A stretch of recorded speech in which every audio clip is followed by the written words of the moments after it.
Então, imagina a cena. Ano de 1892 e uma revista super popular tá meio que desesperada para vender um estoque gigante de bandeiras americanas. Aquela clássica dor de cabeça de estoque encalhado, né? Exato. Bandeiras que estavam lá paradas. E para ajudar a desovar isso nas escolas públicas, um funcionário recebe a missão de escrever um textinho promocional. E ele demorou, umas 2 horas para redigir o parágrafo inteiro. 2 horinhas. Sim. E hoje, mais de um século depois, esse mesmo textinho de marketing é recitado religiosamente todos os dias por milhões de americanos com a mão direita no peito. É o juramento de lealdade dos Estados Unidos. Nossa, é o tipo de detalhe histórico que faz a gente questionar tudo que entende sobre tradição. Demais. Pensar que algo que foi desenhado puramente pro lucro de uma editora acabou virando, sabe, a espinha dorsal do patriotismo de uma nação inteira.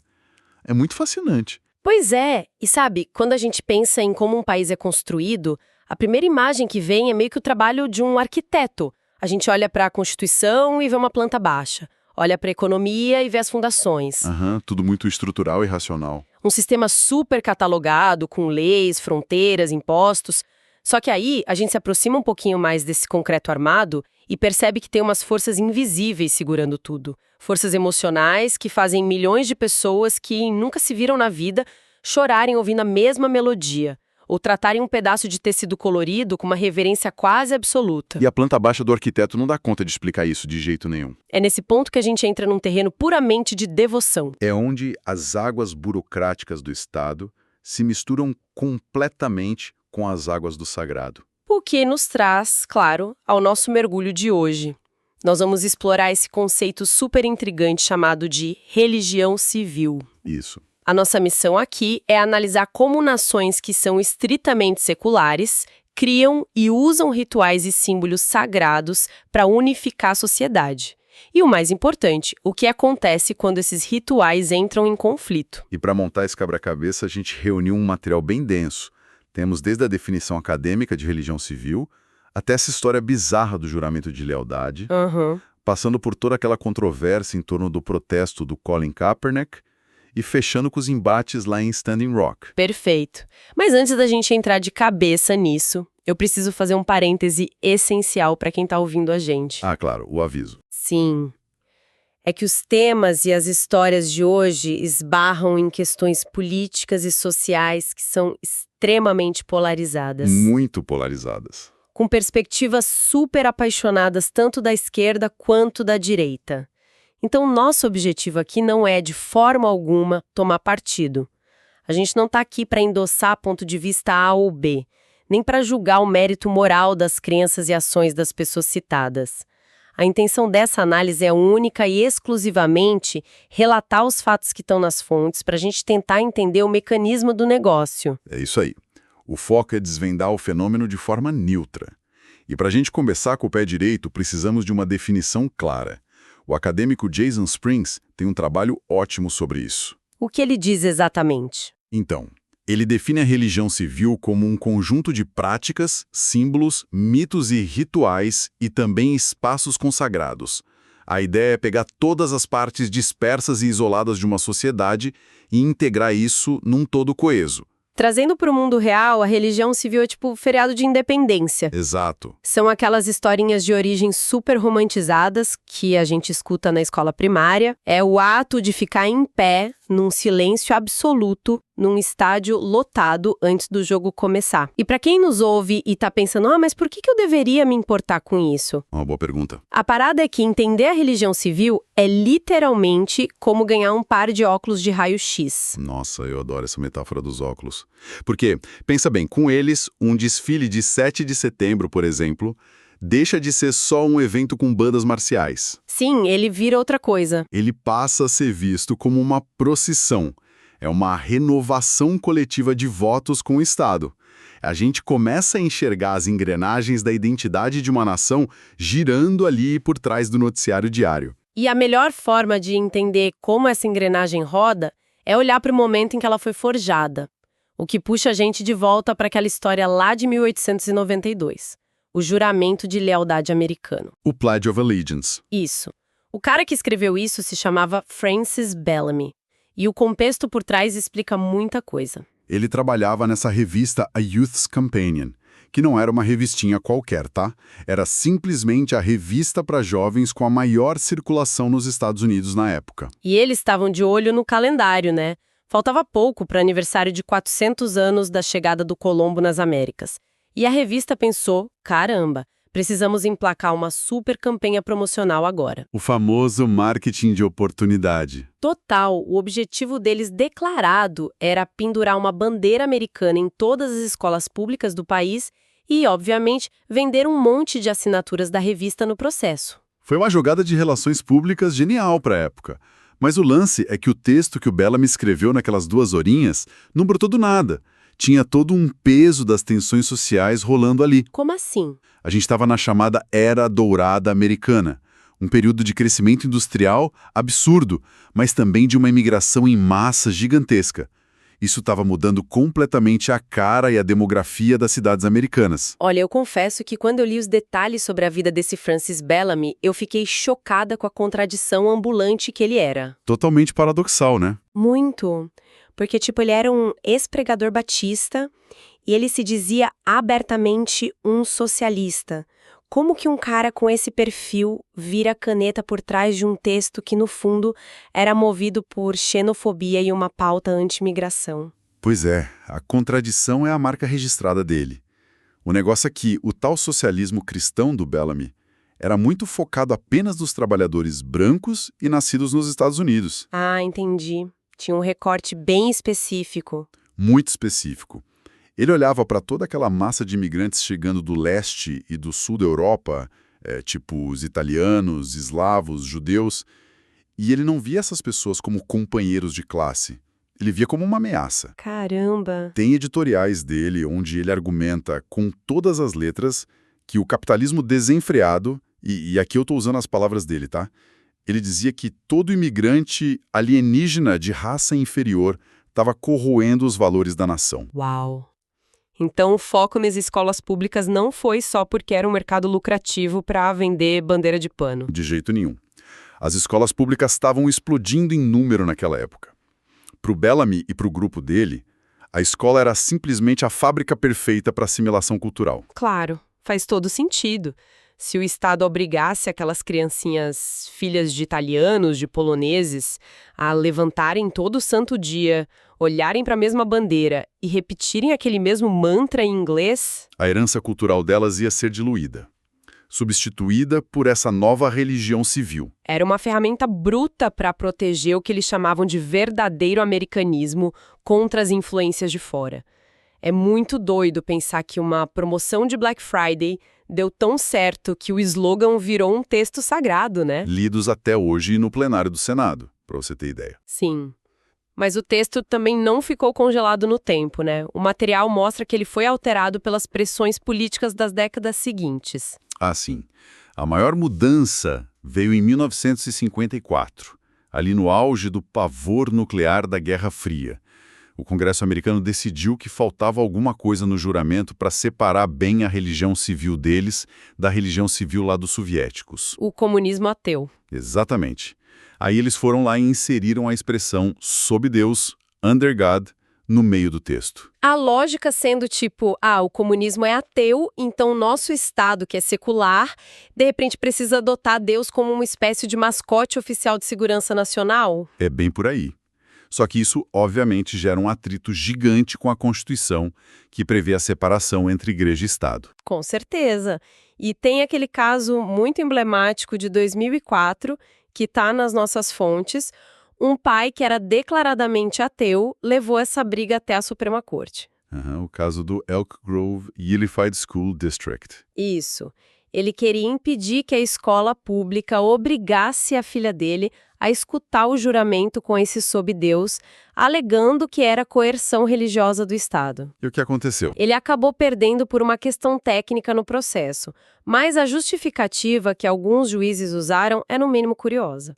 A juíza Sandra Day O'Connor defendeu manter a frase, dizendo que o juramento não era uma religião pura, mas sim um, abre aspas, deísmo cerimonial. Nossa, deísmo cerimonial?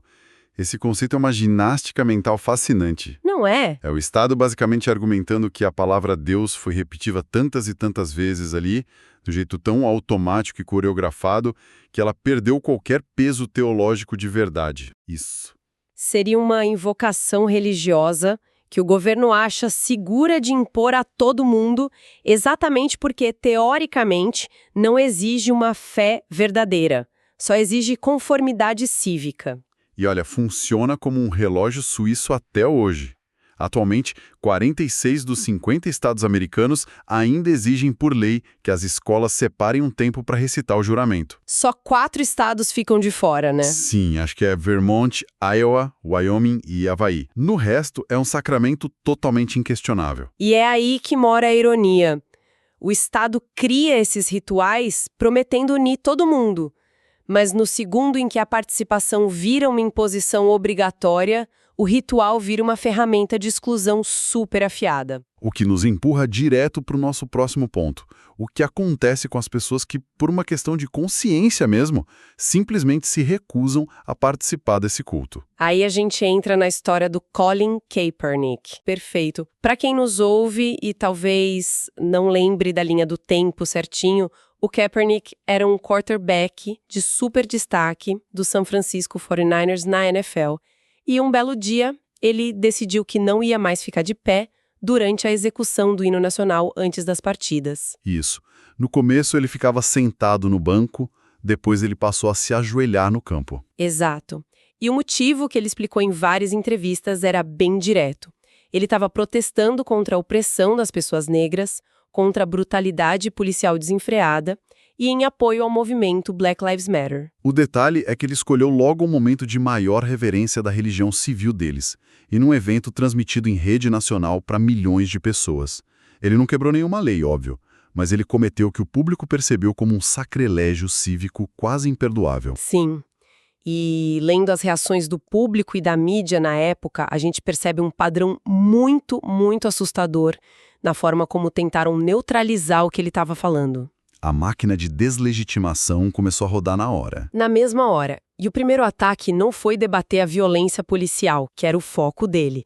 O primeiro ataque foi contra a inteligência dele. O clássico. Do dia para a noite, partes da mídia conservadora e um monte de gente nas redes sociais começaram a pintar o Kaepernick com aquele estereótipo super racista do atleta burro, dizendo que ele era desinformado, que não tinha capacidade de formular uma crítica política coerente e que só estava querendo chamar atenção porque o desempenho em campo estava caindo. Deslegitimar a capacidade intelectual é sempre a primeira linha de defesa contra quem é visto como herege. Porque se você convence a massa de que quem está protestando é ignorante, você não precisa nem discutir o mérito da acusação. Só que no caso dele, essa narrativa batia de frente contra um muro de fatos concretos.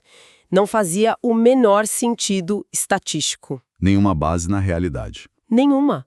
O cara simplesmente se formou com um GPA perfeito, nota 4.0, na Universidade de Nevada. Ele tirou nota 37 naquele teste Wonderlic. O Wonderlic. Para quem não acompanha esporte, esse é um teste bem rigoroso de lógica e resolução de problemas que a NFL aplica nos novatos.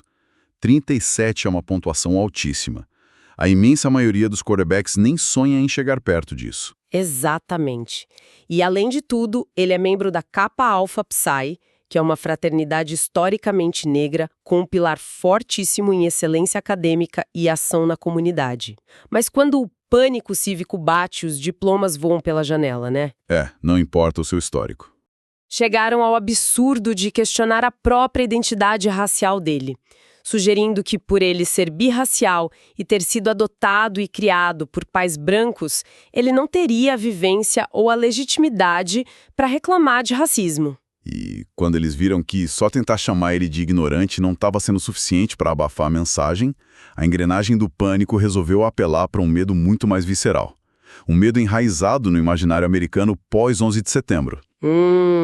É aqui que o protesto racial sofre um cruzamento bizarro e até perigoso com a islamofobia. Esse é o salto ornamental que eu mencionei na minha cabeça lendo as fontes.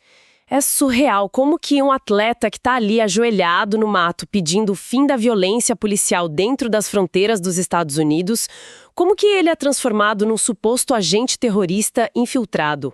A matemática disso é alucinante. É uma lógica que operou à base de pura teoria da conspiração e rumores plantados de forma deliberada. Começou a circular na mídia mais extremada a história de que o Kaepernick tinha se convertido secretamente ao Islã. Secretamente. Pois é. A justificativa deles era que ele estaria sendo influenciado pela namorada, a Nessa Diab, que é uma ativista muçulmana. Canais de notícia tipo a Fox News começaram a dissecar o comportamento dele como se estivessem analisando um vídeo de cativeiro, sabe? Nossa! Eles apontavam, olha só, ele tem tatuagens gigantes com versículos bíblicos de quando ele entrou na liga, mas recentemente ele postou um Feliz Eid durante o Ramadã. E um simples voto de feriado foi o suficiente para acender o pavio. Começaram a brotar do chão memes manipulados, toscos até, colocando a camisa do Estado Islâmico nele, ou trocando o rosto dele pelo do Osama Bin Laden. A narrativa deu um cavalo de pau de ele estar protestando contra a polícia, para ele odeia a América porque foi radicalizado. A gente precisa dissecar o porquê disso acontecer. Historicamente, a imagem de um homem negro com dinheiro e fama usando o próprio palco para criticar a estrutura racial já deixa muita gente desconfortável. Incomoda demais. Incomoda. Aí você soma isso a uma percepção de uma fé no caso Islã, que uma boa parte do público foi condicionada a enxergar não como religião, mas como uma ameaça literal à segurança nacional.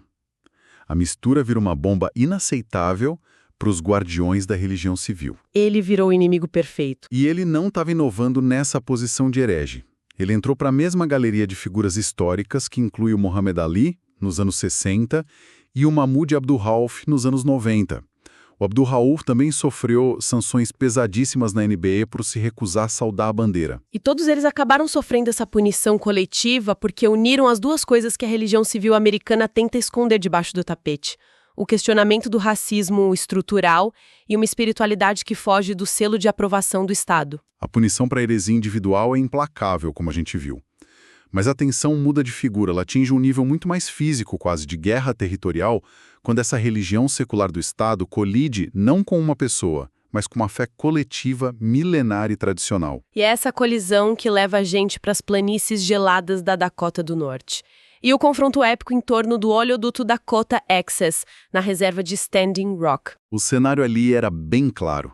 Um projeto de infraestrutura de bilhões de dólares, feito para transportar uns 570 mil barris de petróleo bruto todo santo dia. E qual era o grande problema?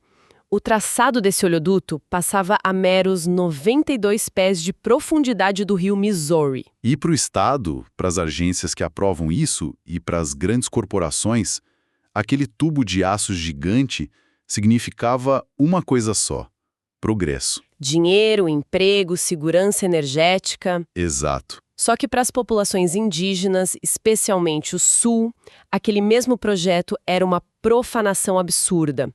Era um risco de morte para a água que sustenta toda aquela região. O grito que ecoou pelo mundo inteiro foi Mini Wiconi, água é vida. O choque era uma questão de tempo. E o clímax dessa tensão toda estourou numa mega operação policial no dia 27 de outubro. E para a gente entender o tamanho da fratura social ali, a gente precisa olhar para os dois lados da rodovia 1806 naquele dia. Sim, vamos tentar manter o equilíbrio aqui. Do ponto de vista das forças do Estado, a missão era simples: restabelecer a lei e a ordem numa propriedade privada. Eles mobilizaram os 200 policiais com equipamento antibomba e tropa de choque, mais a Guarda Nacional. O capitão Brian Newend, que estava no comando, pintou um cenário de guerra urbana total. O relatório oficial da polícia dizia que os manifestantes estavam atirando fezes, pedaços grandes de madeira e garrafas de água contra a linha dos policiais. Tinha até relato de carros incendiados para servir de barricada. E foi diante do que o Estado chamou de invasão criminosa e motim que o uso de spray de pimenta, bala de borracha e a prisão em massa de mais de 140 pessoas foi justificado.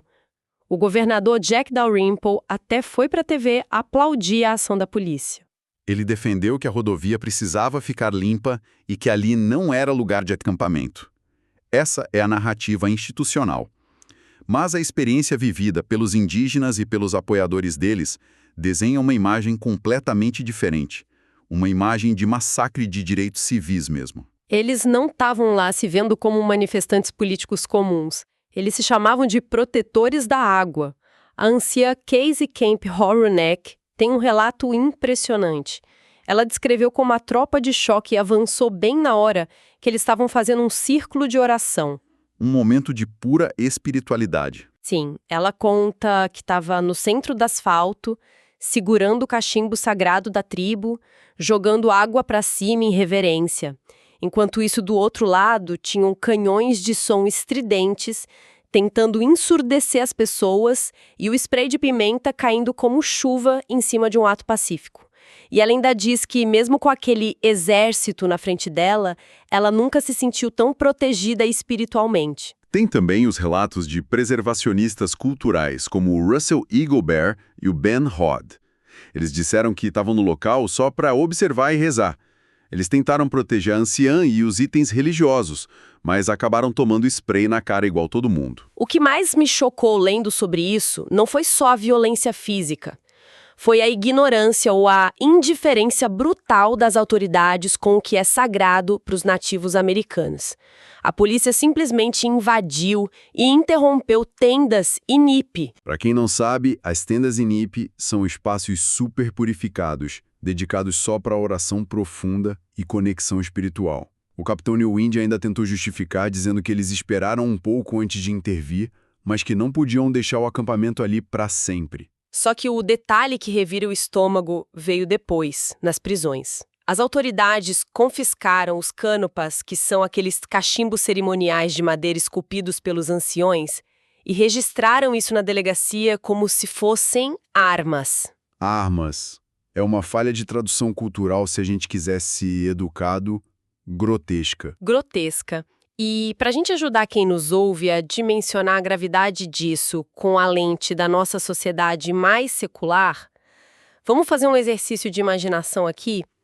Imagina se o batalhão de choque do Estado arrombasse as portas de uma catedral gótica num domingo de manhã lotado, arrastasse os padres pro asfalto no meio da missa, confiscasse o cálice de ouro do altar alegando que é um objeto contundente e perigoso e dissesse que precisava demolir o prédio inteiro para passar um cano de esgoto. O país ia entrar em combustão.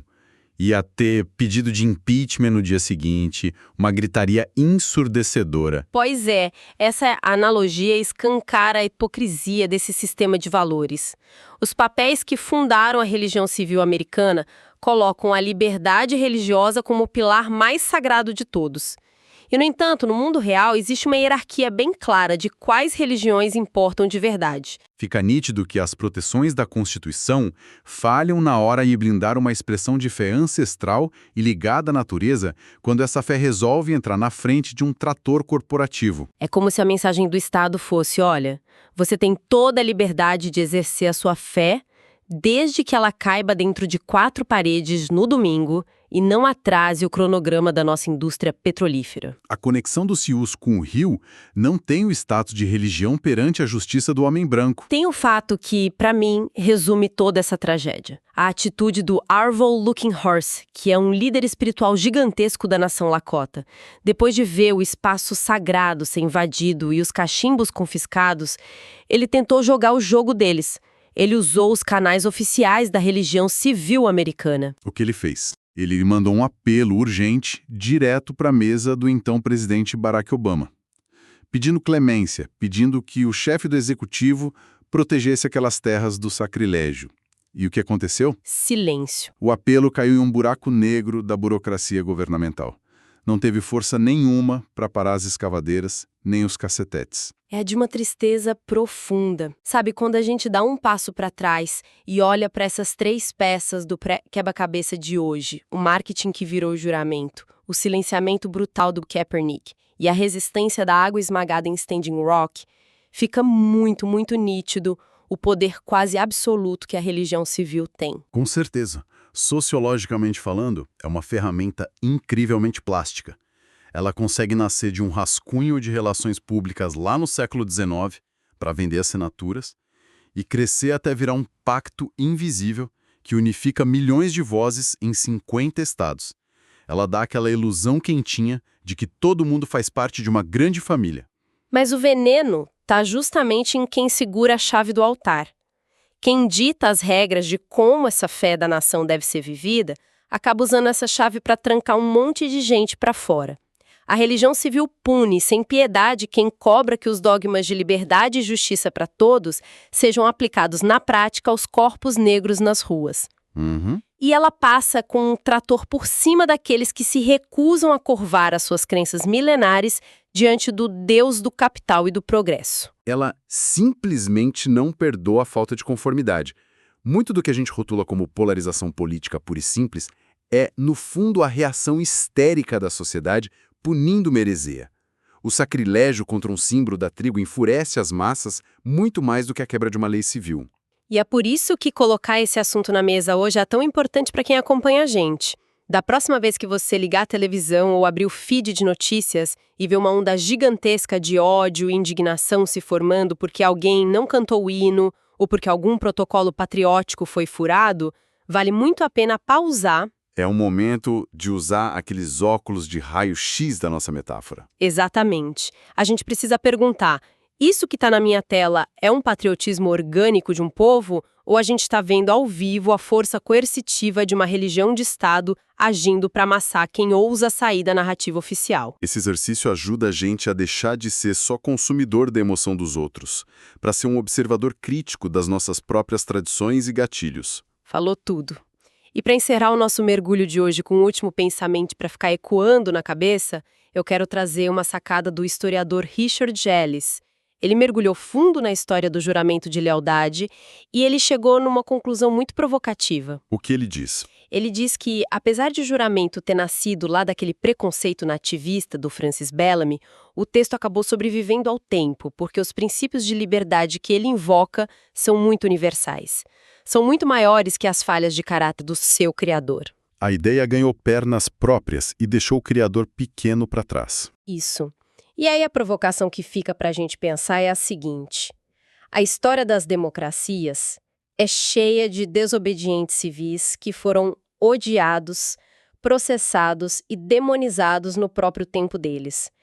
Pensa no Martin Luther King Jr., que era visto como uma ameaça à ordem nacional e hoje tem um feriado com o nome dele e é tratado como um profeta dentro da própria religião civil moderna. É verdade. Então, será que os heréticos de hoje, tipo o joelho no chão do Colin Kaepernick e a coragem daqueles indígenas defendendo o rio em Standing Rock, será que eles vão conseguir transcender o ódio visceral dessa nossa época? Será que daqui a, 50 anos as crianças não vão estudar sobre eles nas escolas não como arruaceiros, mas como os novos santos que ajudaram a purificar e a expandir a religião civil da nação? É uma excelente questão para se levar para o travesseiro. A planta baixa do país continua sendo desenhada, mas as forças invisíveis que seguram a gente de pé ou empurram a gente para o chão continuam sendo alimentadas por nós mesmos. Nós ficamos por aqui e até a próxima análise profunda.